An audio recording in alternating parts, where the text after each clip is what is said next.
There's always been an innovation economy, and JP Morgan has an entire business dedicated to helping it thrive. By bringing together founders, startups, investors, and ideas, JP Morgan's commercial bank helps empower thousands of high-growth companies that are shaping the present and the future. With tailored banking solutions and a global business network, JP Morgan helps innovators scale for today and tomorrow. Visit jpmorgan.com/startups to find out how they can help you build your future. Products and services of JP Morgan Chase & Company and its affiliates are subject to availability, eligibility, and applicable terms and policies. JP Morgan Chase Bank, N.A., member FDIC. Hey everyone, welcome to TechCrunch Live, where we help founders build better venture-backed businesses. I'm Matt Burns, and thanks for being here today. You know, in startup land, regulation is often viewed as a euphemism, sometimes as stifling innovation or slowing progress. But then there's another set of people that view it as an incredible tool. And I think it's safe to say Bradley Tusk is in that second group. He started out in politics and went to startups through advising companies like Uber, and now is in venture investing. And his unconventional path to investing gives him a very unique perspective. Today's event is all about building a marketplace with an eye on regulation. We have Bradley Tusk and Dibs co-founder and CEO Evan Vandenberg to talk about how Dibs built their NFT marketplace by aiming for trust and utility. And it was Dibs' attention to regulation that caught Tusk's attention and caused him to invest. This is a new topic for TCL. We've never had guests speak on this topic, so I'm thrilled to have it today.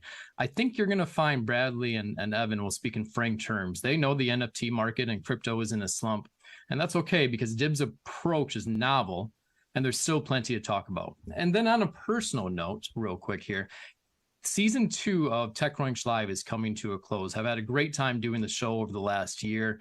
And there's so much more we want to do. We have a great team here with Julio, Dennis, Yashad, and Jason, Natalie, and Alyssa. And when this season concludes in 2 more episodes, we're going back to the garage and we're going to wrench on the show a bit and come back with some new stuff. We're not on Instagram, we're not on TikTok, and we need to be. So look for us next year and with a whole new slate of things. And pitch practice might even be its own event next year. At least I hope so. So with that said, thanks for listening. Thanks for tuning in. And let's get to this. So Bradley, Evan, thanks for being here. Yeah. Thank you for having us. Yeah. Evan, I need to start with you. Dibs allows collectors to buy fractional shares of incredible collectibles from comic books and sports cards and all that stuff. Why do you think this asset class became popular and is now starting to fade? Yeah, I guess I would have to argue on the pretense of your question. I don't think that it's fading at all. I think it's growing. I think the numbers support that in terms of, if you look at volume, right, values, right, and maybe that's what you're referring to, right, value of a particular asset, right, and we've seen a decrease as a holistic statement across the collectible space, pretty significant, right? I mean, in terms of cards, we're seeing, a 30+% drop over a year's period of time. But as a general statement, eBay's, volume number of trades is way up. I want to say it's almost to the, it's trending to get to double where it was last year, which is a huge, significant jump from the year before. So I think the interest is growing. I just think that there's a lot of macroeconomic and just macro climate changes, right? That change value and industry problems as well. And we can touch on some of that later. Yeah. Now your company is still rolling forward, and yesterday you launched a significant new product. Take a second and tell us about that. Yeah, so we've got, kind of 2 distinct businesses underneath the kind of Dibs group umbrella. So we've got our marketplace business, which you alluded to and spoke about there as we kicked this off. And then yesterday, if you go to Dibbs.io, Dibbs.io, we actually kicked out a preview of what we are coming to market with, which is the first of its kind, kind of regulate, and again, still in the process here on the regulation front, but it's a platform for bringing any physical asset into Web3 with, all of the safety and trust that somebody could want. And the platform and tools for partners, brands, IP, owners, creators to actually launch these things, understand where they're going, right? To have an eye on these things, to protect them from nefarious uses, and frankly, to give them, an actual understanding. Right now, there's very minimal tools there, and we've found an enormous opportunity really through talking to our partners, right? It was first we built it for ourselves, and then we found out, everybody else seems to want this, or a large chunk of them. And we started to productize that. And it was honestly a big part of what we've been working with Tusk on. Yeah, that's great. And I want to talk more about that in depth later, but I want to get to your pitch deck. Before we do that, I need to ask Bradley a couple questions. Number one. Yeah, sure. Yeah, Bradley, do you own any NFTs? No. And I actually, part of the reason why I like the investment in Dibs was specifically for that reason, which is, to me, there was a clear parallel to crypto, obviously. I don't own any crypto. I don't own a token of anything conceivable. But you know what I do own? I was an investor in Coinbase. I was an investor in Circle. And guess what? Those are really good investments, right? And it seems to me that I don't have the ability to know whether any particular NFT will be more valuable or less valuable. By the way, I don't even pick stocks. Like I don't have the ability to do that. But what I knew was the infrastructure of the system was an attractive area to me. And I kind of remember there's an analogy a little bit to telehealth. I remember we invested in a company called Wheel probably 4 years ago. It's a telemedicine matching engine based in Austin. They just did a $1 billion Series C round. And I remember thinking, okay, if I believe in the founder, and in this case, Evan was an easy sell to us very quickly. So there really wasn't any debate around that. That was settled almost immediately. So then it's like, okay, do I believe this will be a thing, right? If this will be a thing over the long haul, and I'm not even that worried if Evan's wrong and the volume is down, because this is a long-term thing. This is not, we're not looking at 3 months of trading volume or something like that. If you believe in the founder and you think that they have an approach to the infrastructure, which is what Dibs does, that is truly unique, then you should do this, right? And that worked really well for us for Wheel. We invested at, I think it was like a $11 million valuation, and now it's at $1 billion. And I think the same thing can be true for Dibs. Yeah. So as I understand it, it was the regulation, Evan's eye on regulation that really caught your attention. Is that correct? Yeah. I mean, I have to say, I listen to founders pitch me all day long. We'll do that again in a little while with people on here. And look, everyone who pitches me, they know I'm the regulatory guy. So there's at least some nod towards it, because it would be sort of bad pitching if you didn't, right? But there's a big distinction between people telling me what I hear, like, regulation is very important and that's why we want your help. Fine. And then with Evan and Thomas, GC and everything else, it was just a very clear, like, we understand that what we're doing is novel. We understand that it's going to fall into a gray area. And rather than the traditional tech strategy of putting our head in the sand and hoping nobody notices, we want to be proactive about that. And I almost never hear that, right? And if I'm the regulatory guy, I never hear that. It means it's never being said. So I was so impressed by that. And it just also made me excited for us to work with them, right? Part of what our fund does is we invest, but then we actually take on the regulatory communications challenges of our portfolio companies, and we work on them. And that's all my background in politics is, and my teams is how we do that. And so the idea of like, hey, here's a company that like is proactively interested in new forms of regulation. Like that's the kind of really nerdy stuff that like me and my team geek out on, but it was so cool to have a founder be into it too. Yeah, that's great. Well, let's bring up that pitch deck. We're going to start with the second slide here. And what is Dibs? And I think this is a good place to start, because as somebody that I don't own any NFTs either. I do own some crypto, but not anything significant. So this really helped me position you. So Evan, can you explain this to us? Yeah, so like exactly right. When people think NFTs, and I want to kind of clarify this, right? A lot of the kind of zeitgeist and in the way people, we'll call it the mainstream population views NFTs is JPEGs, right? Or digital art of some way, shape, or form. Myself, my co-founder, my whole team, we've been in the space for, 4 or 5 years, right? I mean, really since its infancy. We always found the technology fascinating, right? We actually thought the use cases would evolve way more rapidly than the adoption ended up actually kind of outpaced it. But we use NFTs for a very particular purpose, right? We take physical assets. We've created a bunch of different interesting, legal frameworks and insurance and vaulting frameworks as well.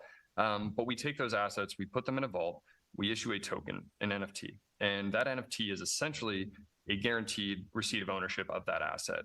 With Dibs, we took that one step further, right? So we have the physical asset that has its digital receipt as an NFT, and then we fractionalize that, and we're able to, buy and sell those fractional interests on the platform, right? So you can get in there for a penny on your favorite LeBron James card. So that is what we do at its core. I mean, we can get into like why we built it and what the need was, but at its core, it's physical assets, NFTs that are title, mechanisms and a bunch of other things within them. And we fractionalize them when we have live, trading apparatus there. I want to emphasize one point. You take physical items and then put it into an actual physical vault. Correct. Right. Yes. Right. Yeah. So it's not anything metaphysical here. We're talking about physical things in a real safe. Yes, very good point. Yes, everything is physically backed, right? Insured, all of that good stuff, but they are physically in our, either ours or our third-party partners' possession, in secure vaults. You told me the other day that you built this marketplace to have, what was it, trust and utility. What does that mean? Yeah, it's funny. In going through this, Matt, I think really when I started to boil it down, even just after talking to you, right, trust and utility are core. They're quintessential to like building any marketplace. That means that you have no risk of a rug pull or a scam or the founding team, bouncing and everything goes, haywire. We wanted to build something that was, the word I would go back to is access, right? I think when I look at the sports card, the collectible market, right, I've been doing this since I was 5-6 years old. It is not the same industry as it was then. It is access on so many fronts, right? From it's hard to understand. The technology really wasn't innovative at all. And still to this day, I think there's a lot of room for improvement. And frankly, financial access too, right? Like I can't afford most of the cards I want, right? But I would love to buy a little bit and be able to showcase it. All the same joy that you can have from like physically buying a card, I think actually can be enhanced in a digital format, right? And whether you own that fractionally or entirely is a different subject matter. But that was really kind of what we wanted to build there. And you can't have a marketplace without trust. If you look across the Web3 space, easy, right? But Amazon even, right? I mean, like at the most core level, it's like, if you don't think that's going to be there the next day, like when they say it's going to be there, you're not coming back to that marketplace. If things are broken like that, ours is just on a digital, much more info security side, right? Like making sure that we have all the right policies in place and making sure that people feel trusted with that. And we'll talk about that trust element within the context of our new launch. But Bradley's nodding over here. Nodding just because it resonated with me so much, both the first time around, but even again, as Evan says it now, which is when you look at crypto regulation, it's something we spend a decent amount of time talking about, thinking about, working on. Part of the problem is there's just a lack of any underlying baseline to sort of separate the wheat from the chaff, the good actors from the bad actors, right? So I'm an investor in Coinbase. Everyone would agree that Coinbase is a legitimate exchange. But if the laws don't really distinguish between Coinbase and an illegitimate exchange or a scam ICO, it kind of brings everyone down, right? And you would see, especially in the NFT world, especially in something where it's both physical and digital, that whether it was mandated by regulation or just a company like Dibs saying, here's how we're going to do it, the only way it was going to work was to build a marketplace that truly did have trust and integrity to it, because that's what ultimately allows people to invest and feel confident that their investment, is, look, they may have made a bad investment. They may have paid too much for a card or whatever it is. That's fine. That's on them. But that the actual playing field itself is legit. And I think Dibs was the first time, at least in the NFT space, that we saw that. But in a lot of ways, the first time in kind of the whole blockchain space. Right. So where do you see Dibs right now, Bradley? So look, they're in this really fascinating, again, I kind of feel like the biggest nerd in the world here right now, because I love it. No, nerd out on me. But it's, look, so think about it. A enterprise software, basically not regulated, no need to be regulated. It is purely a digital transaction between the vendor and the customer, and then the customer, and then however they use it with their business, right? Food, right? Food has to be inspected at some level, because otherwise we're all going to get sick. We can't go to restaurants. We can't go to supermarkets. The entire functioning of society depends upon a highly regulated food inspection, restaurant inspection system, right? So the question becomes, what do you do when something's kind of both, right? And that hadn't really happened that much yet. And what to me was so interesting was, because Dibs it's not a total virtual marketplace, right? There is the physical card, which I think, maybe just because I'm old, adds some more legitimacy and intrinsic value to it, because there's something real-ish behind it. And like Evan, when I was a kid, I traded baseball cards too, so it had some significance to me, right? So you've got that, and clearly once there's a physical object, there is an element of consumer protection that starts to come in. You're selling something, whether it's fractionalized or in whole, from a business to an individual. That is typically, if you look at what defines consumer protection, that's when it comes out, right? And so you have Dibs saying, we recognize this. we are doing something that even if the regulators have no clue that we're doing this, no clue what this is, and we could probably go 5 years without anyone actually ever noticing what we're doing, let's approach this totally differently. Let's say that we know this is going to be regulated and try to build a moat for our company and really build trust with our customers to proactively say, we get it, so please regulate us. Let's establish rules for this sector. And quite frankly, I believe that Dibs is going to be the only one compliant with it, and that's why we've got a huge advantage. Right now, Evan, do you see anybody else doing what you're doing? On the regulatory front? Correct.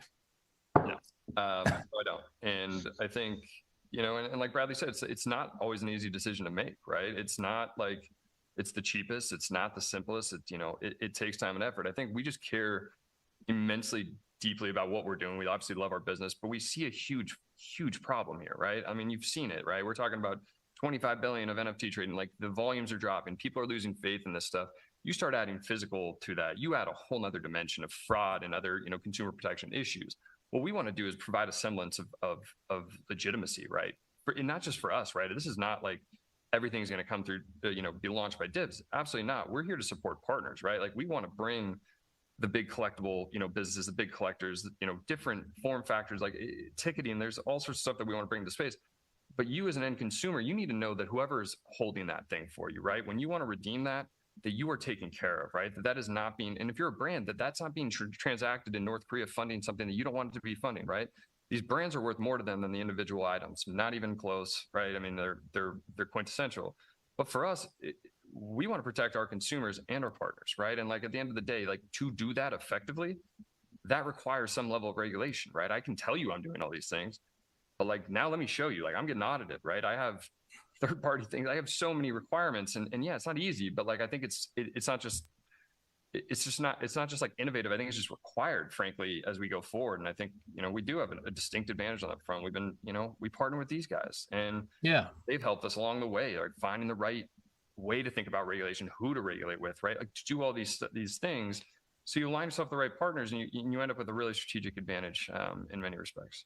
Now, this slide right here on this pitch deck is the third slide in, and it explains how it works. I think we've covered that, so I'm hoping we can go to the next one.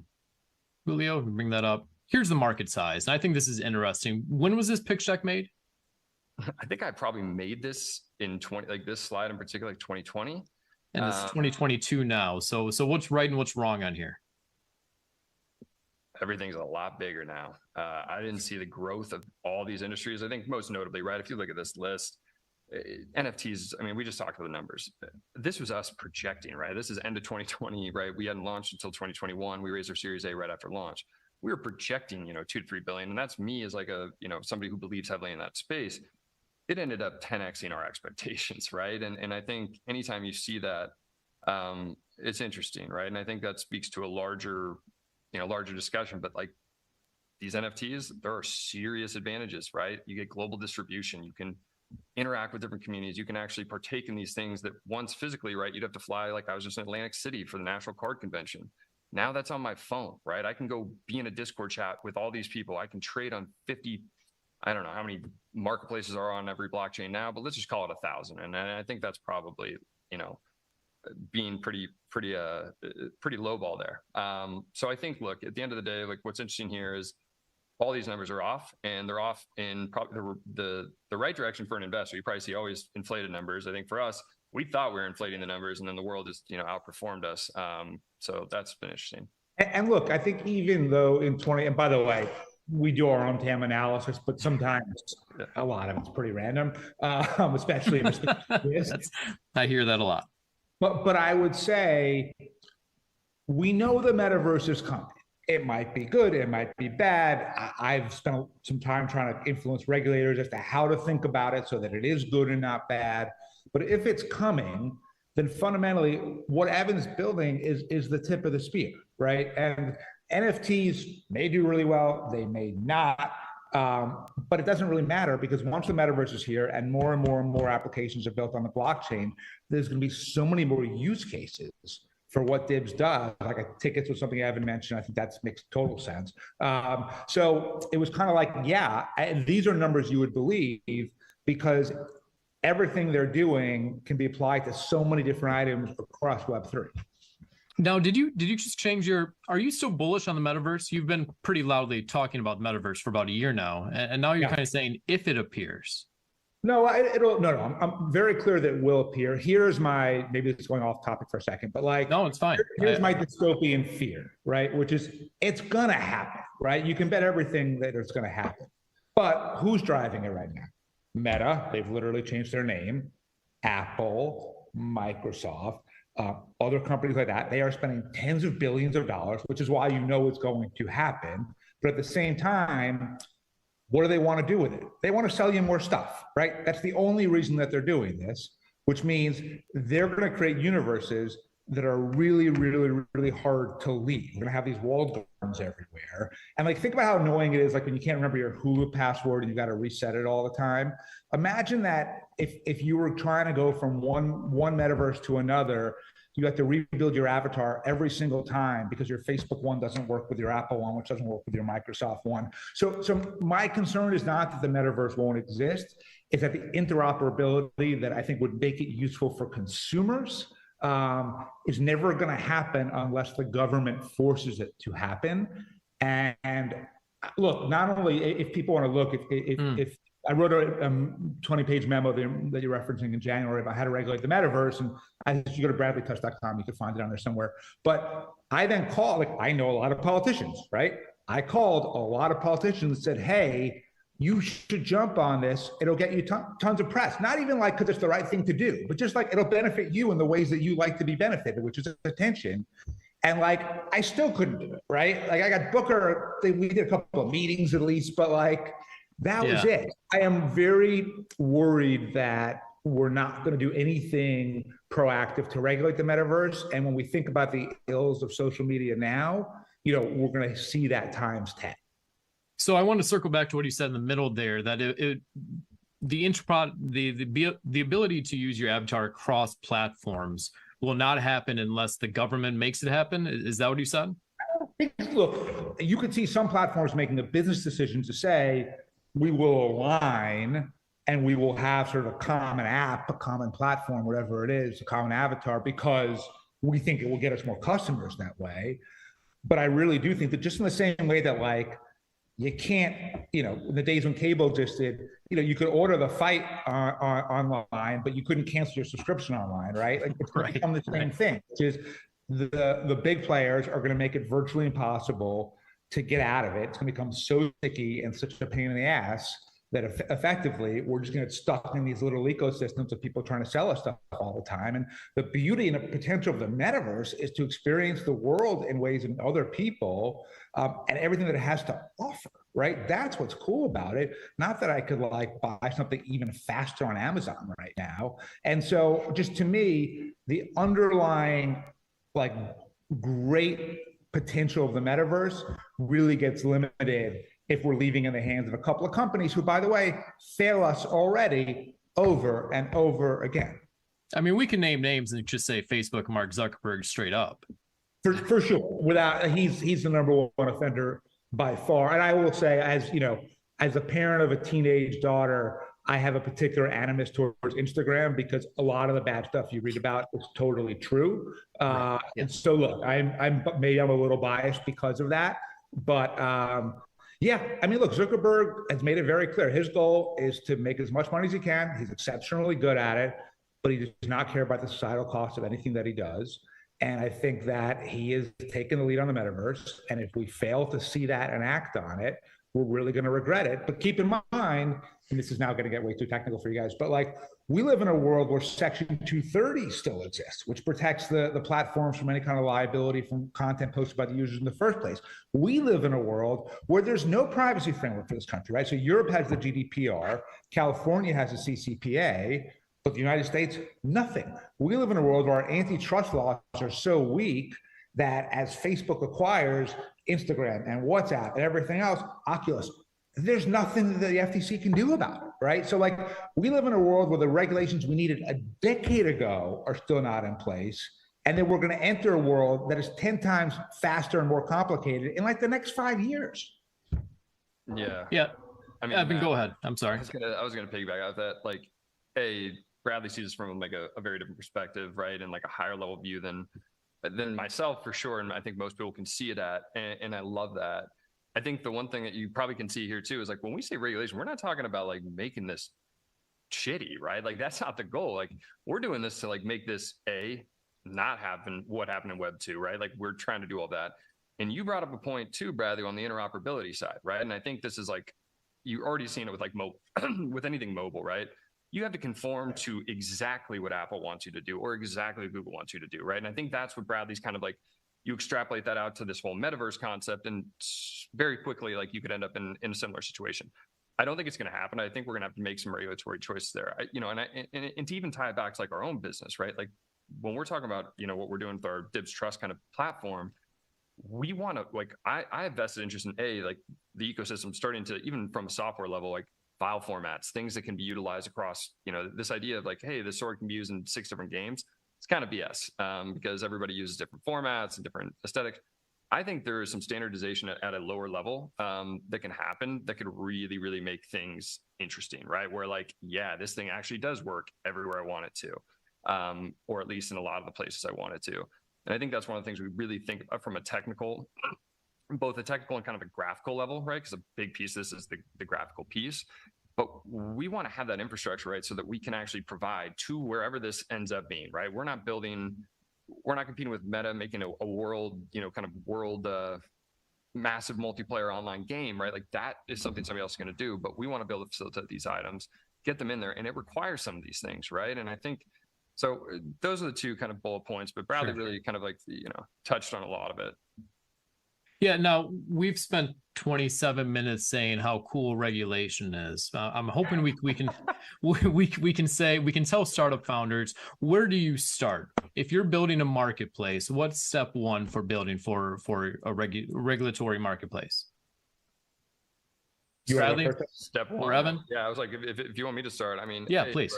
Whatever. You gotta like, I know this is gonna sound like corny, man, but the core is like, hey, I didn't do this myself, right? I have like some of the most talented people on the planet, right? Like the smartest people that I've ever worked with in my life who know a lot more about this stuff than I do, right? That support these visions and really help kind of cultivate this, right? My co-founder's off the charts. I've got, an engineer, our head of engineering, worked with him, multiple times, just an absolute genius.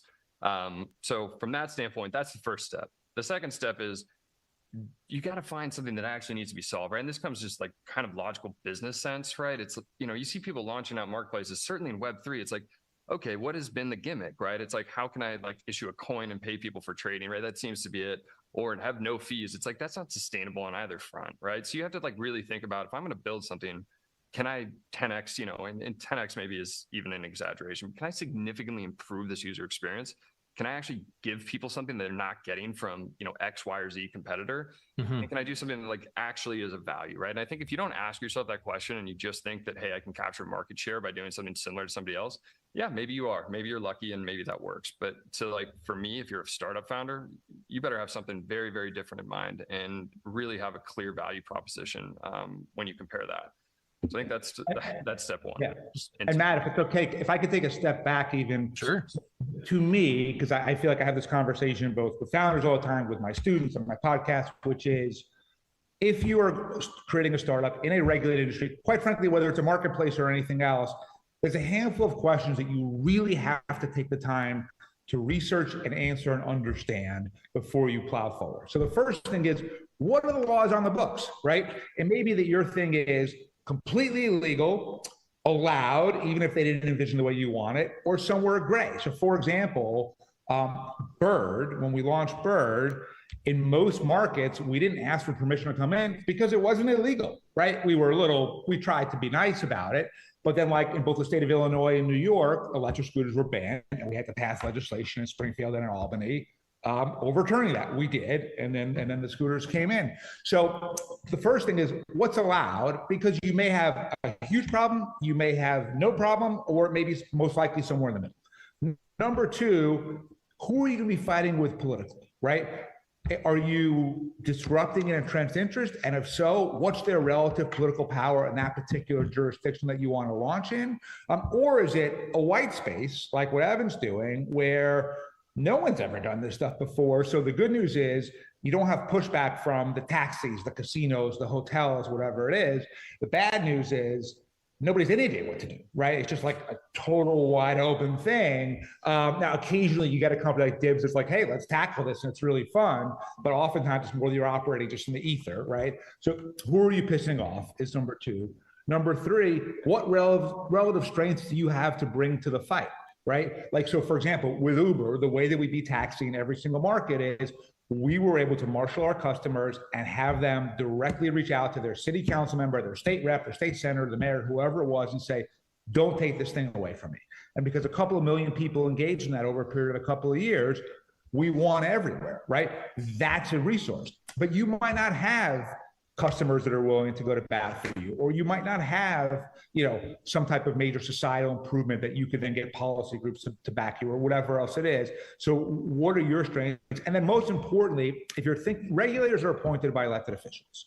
99% of elected officials are desperately self-loathing, insecure people that can't live out the right?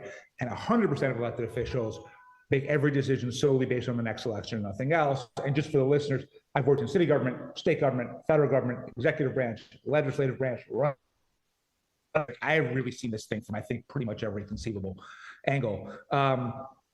And so like if politicians, all they care about is reelection, then the question is, what do you have to offer them that either makes them think that legalizing your product will help them get reelected, or failure to do so will increase their risk of not getting reelected? Once you can convey that sentiment to the politician that appoints the regulator will be told, quite frankly, what to do.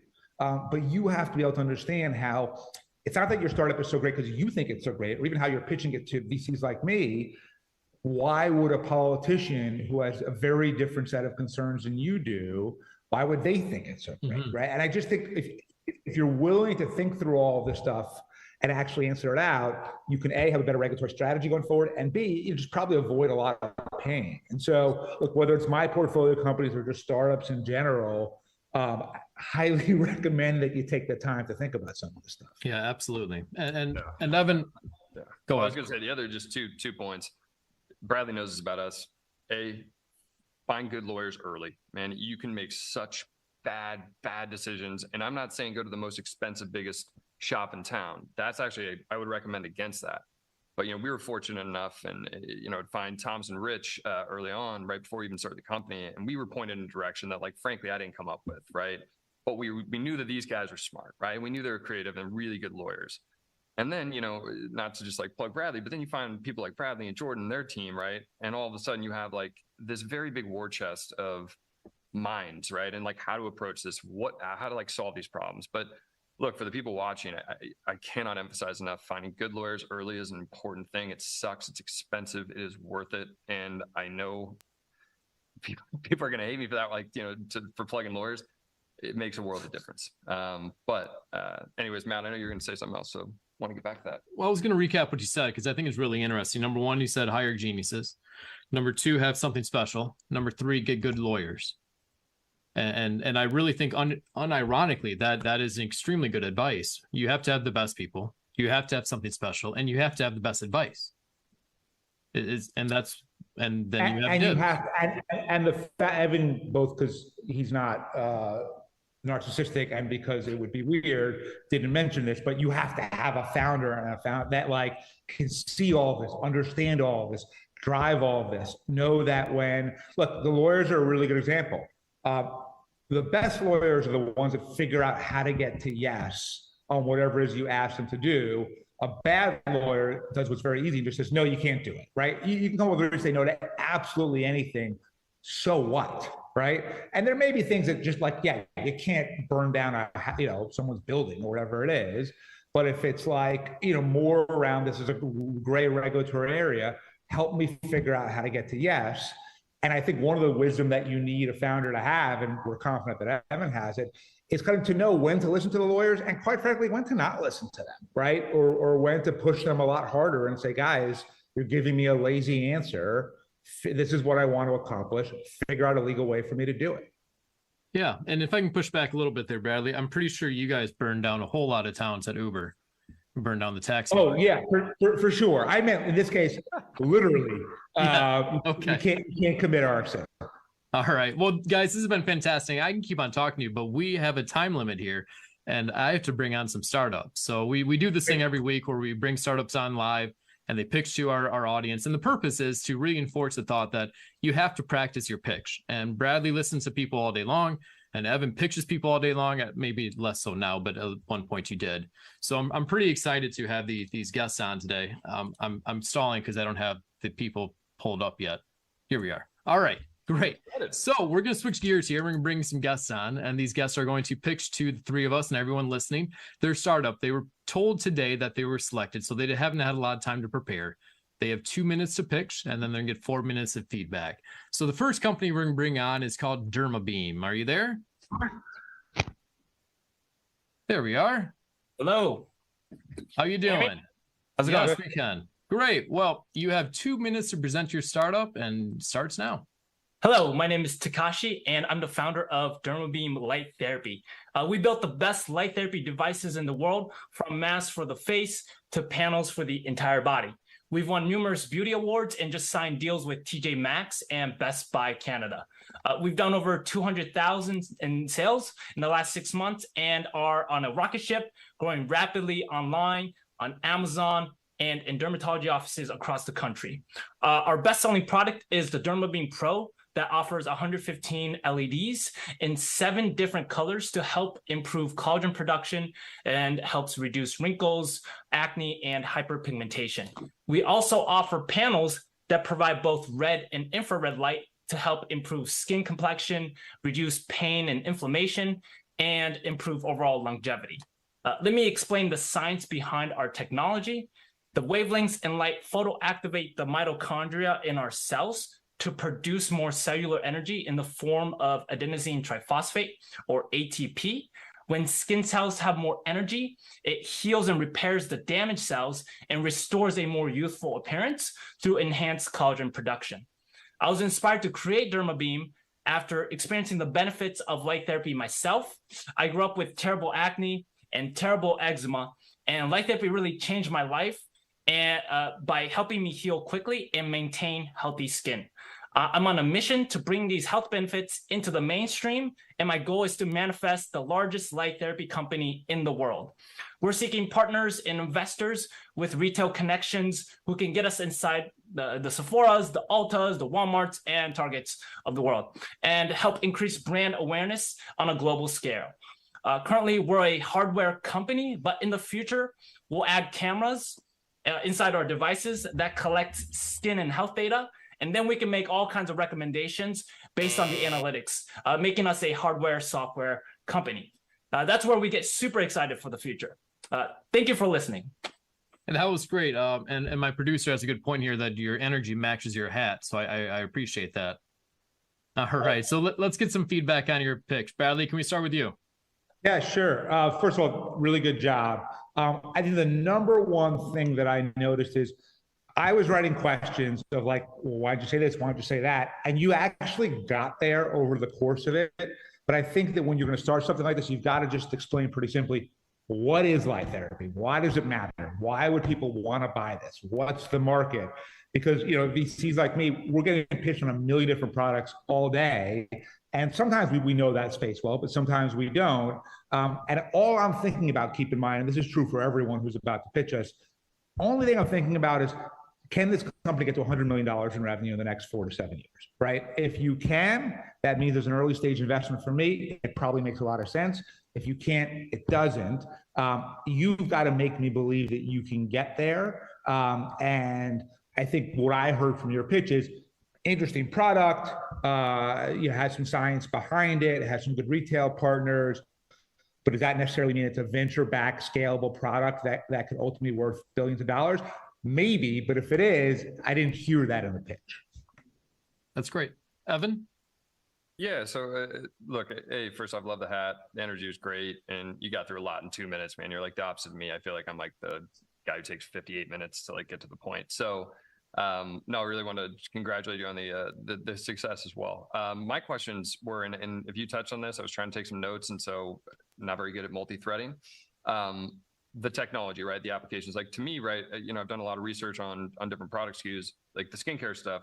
Look, man, I live with a 30-year-old woman, and it is insane how much, you know, time, money, effort is spent on these things. And also from a marketplace standpoint, I want to say skincare stuff is like one of the highest selling items on Amazon and eBay, like all these different marketplaces. So I think there's a massive market. You know, a lot of the Korean products, I know when I was looking at it, we're just killing it. What's different about your technology? Sorry to like what fundamentally is it patented, right? Is there something that like you do really well, right? Like, let's just say you get to 10 million in sales. What's going to stop some manufacturer from eating up, you know, market share? And I want you to answer that ideally, not just like brand and like you and the energy, and that's a fine answer, but if there's anything from a technical standpoint, I would love to know. Yeah, so we are the only mask to provide eye protection goggles, and this is the 1.0. We're developing the 2.0, which will have patents on it, on the design and the utility of it. We're the only, we're one of the only ones to be cordless and incorporate a touch sensor. And our mask is super light, it's super comfortable. So when customers like compare the other masks to this, like they pick this because it's just the most comfortable and easy to use mask. And we have more LEDs, so it's more powerful, so more effective on the skin. And we have more colors, helping to target different layers of the skin. So we've addressed kind of all the problems of the previous mask and improved on it. And then we're already making an even better mask than this. And we really want to stand out as the best light therapy mask company in the world. Yeah, that's great. And if I can summarize what Evan said, I think he's saying you need to make sure that you get that across, that you have something very special and very unique right away. And if I can, I think that mask looks like it's ready for the metaverse too, if you can somehow build that in. Yeah, so maybe good to go. We'll take that into Dibs and tokenize that thing, all right? Yeah. Yeah, and by the way, yeah, I wanted to pick up back on what Bradley said. Your success metrics and all that stuff are awesome. I do think he's right. Like, assume, especially in the traditional VC, for better or worse world, we're not going to all understand that. But building up, like, here's what it is, here's the market size, and then hitting them with like, hey, we actually have tons of revenue, we're growing. Like, then all of a sudden it's like, oh, I have the knowledge before you go, you know, give me this great news, because it's not common, right? Not most people that probably pitch Bradley, and I don't know, but most of them are pre-revenue, right? It's ideas and like business models. So anyways, just. Yeah, no, that's great. Well, thank you so much. Best of luck to you. Thank you. Yep. All right. Well, let's bring on the next one. Next one, we have Dr. Ajay Gupta from Mobu for more books. I'm reading this. More books, mobo.com. You there? I can see you. If you can turn on your camera, sir, and your microphone. Oh, I'm sorry. Right. Yeah, clicking on that button really changed the setting a little bit. No worries. I love books. Let's hear about your company. You have 2 minutes starting now. Perfect. My name is Ajay Gupta. I am founder and president of Mobu. Mobu is really a play on words, more books.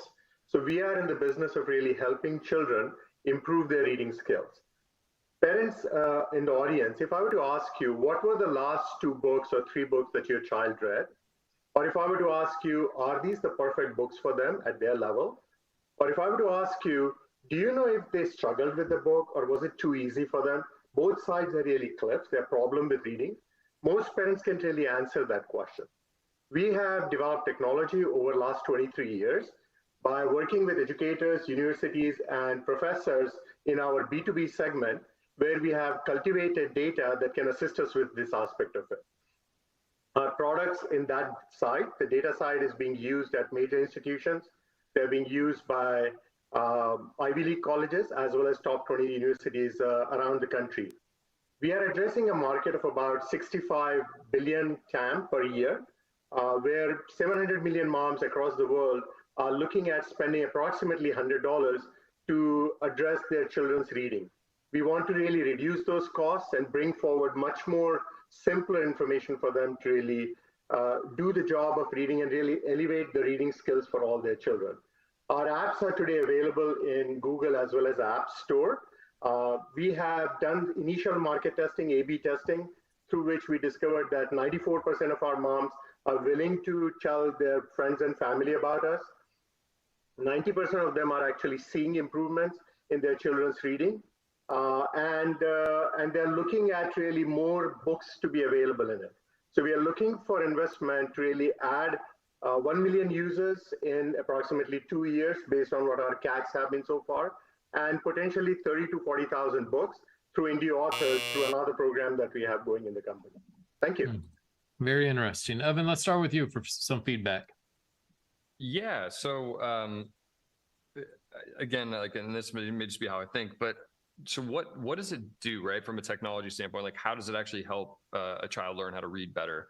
And I do want to say you have like one of the best people on this panel possible. Bradley owns a bookstore, big into books. And as I was going to say that, but you beat me to it. Yeah. I was like, you're in really good company. So I want to take the least amount of time here and give you the expert, because he's going to have a lot more on both having a child and having a bookstore. Okay. I do have. I can quickly answer that. What we do is really assess very early on what the child's interests are. We also ask moms what they're not interested in seeing their children get exposed to: vampires, wars, and things like that, especially for younger children. The database of about 1 million titles contains 3.5 million data points, which we integrate together to then start understanding where the child is.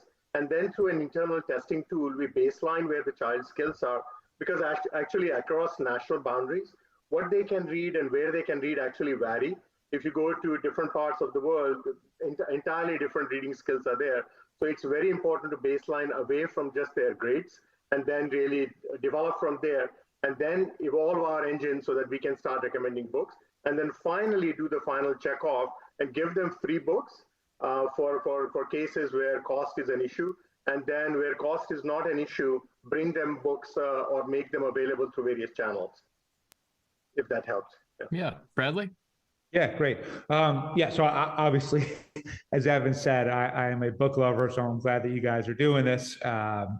And if you're ever in New York City, let me know. I'd be happy to have you at our bookstore. A couple of things. So one is, I thought that you did a really good job up front to sort of explaining what Mobu is, or Mobu, and that was great. Where I think I started to get lost a couple of places. One is, like I wrote at one point in my notes, is this a nonprofit? Now, clearly it's not. But what it came off to me like was, here's this really good thing that we can do for parents, for society. Great idea. But so in my head, I went to Common Sense Media, right? And it says, is this Common Sense Media for children's books? If so, I get the value you're providing to the people. I'm glad you're doing this. But I think what I didn't get out of the pitch is, how do you make money? Why will this make a lot of money? Why is this scalable? So that's the first part. The second part is, you mentioned you've been at this for 23 years. A few things. One is, that's a really long time. So why first now try to raise VC money? What successes have you had in those 23 years? And also, not that you shouldn't disclose everything to a VC, but I probably wouldn't mention that proactively, because even though to you, logically, it would say, oh, really experienced, understands the sector really well, to the signal to VCs is, well, if they haven't been able to monetize this thing in 23 years, they're never going to. So I don't need to invest. So just, even though you can't deny it, but I wouldn't lead with it either. But basically, explain that business model to me, because I think that's really where I didn't follow along. So what we did was, the B2B side of business, we have been working with universities all these years. That's the 23 years of it. I took on the company about 11 years ago, and we stayed with that part of it. But over the years, moms kept on coming back and asking the question, AJ, how come you don't have something for us? They were asking libraries the same question, universities the same question. They were asking the same question.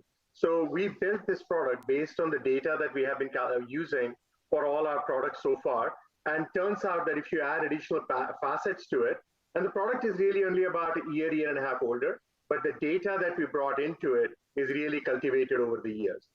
So we charge a subscription model, and we have free books that will be available to them, about 2,000 books. And then we are working with indie authors to make sure that their books can be made available to these moms as well. All right. Well, that's great.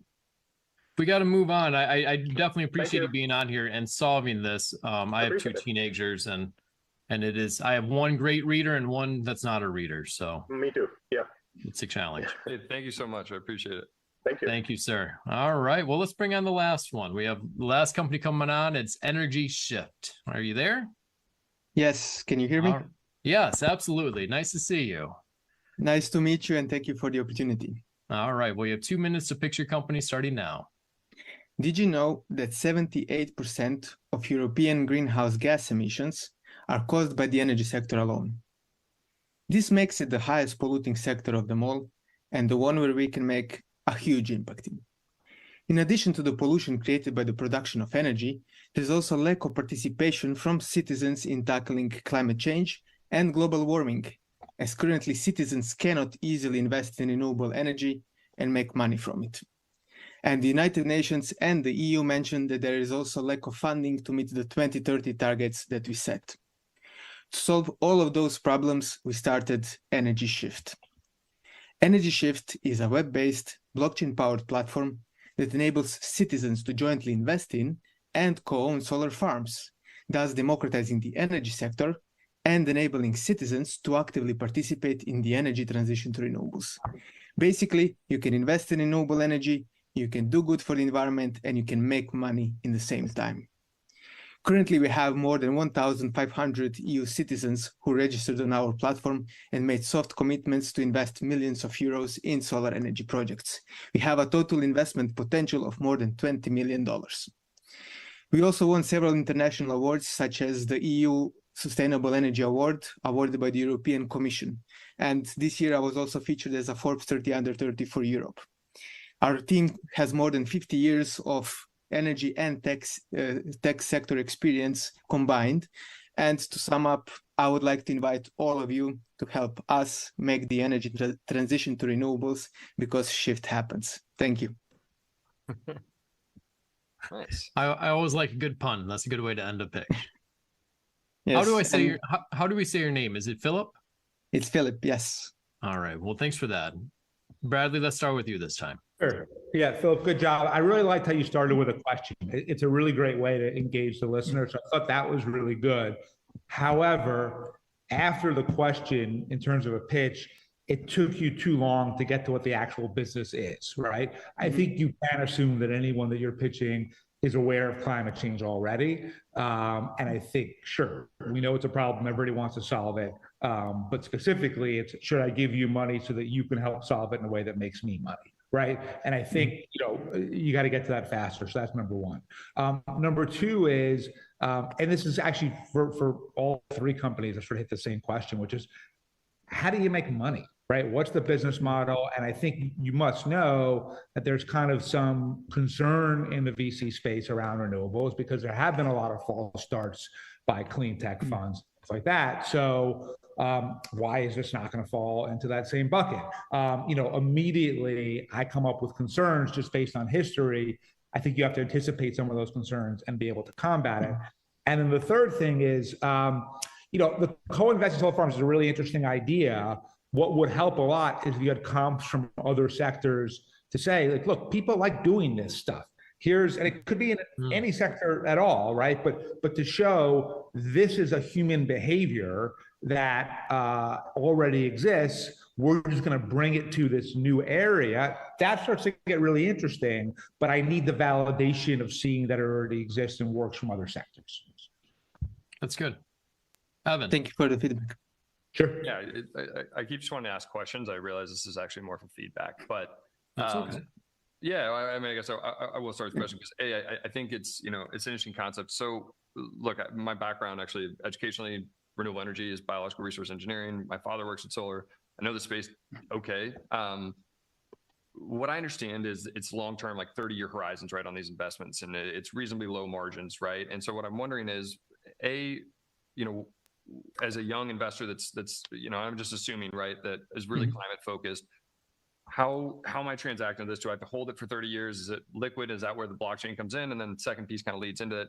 Why do you need a blockchain? How do you actually kind of securitize that or tokenize that on chain? And I'll leave it there. Yeah, basically, you mentioned it. We use blockchain to basically make your investment liquid. So if you need cash for emergency 2 or 3 years down the line, that you can basically get your cash back. The returns on the investments in solar are basically 4 to 8 years, depending on the country, depending on various factors like the amount of sunlight, the price of energy as well. But it's basically 4 to 8 years, which is 15 to 25% return. And they're basically paid off in 4 to 8 years. So we are basically able to provide a fixed income in a sense. So think of it either as an addition to retirement or like a UBI in a sense, where you basically invest, help the environment, help the climate change, and basically do it. Yeah. I don't mean to interrupt you because I think there might be an interesting point here for you to make. So I want to invest, right? I put $1,000 into one of these funds, right? I get back, I'm assuming some sort of token, right? Assuming that's on blockchain. Then I can sell that if I need to get out, right? I'm in a pinch. It's okay. That I get it now from that perspective, and where blockchain could be interesting. Who vets the projects? Like, how do you work with like large developers, reputable, solar farms, whatever it may be? Yes. Even near court. Yes, we also are talking with several large energy companies who would like the community to co-invest with them, so that basically they also give the community back in a sense that the community can participate in the realization of the project and also benefit from the solar energy and the returns that it creates. Financial ones. Yeah, that seems a lot more interesting now. Like Bradley said, I really think you need to lead with how you make money. And this secondary, this impact is fantastic. All right. Sorry about not providing feedback and asking questions, but great job. And, we make a management fee, by the way.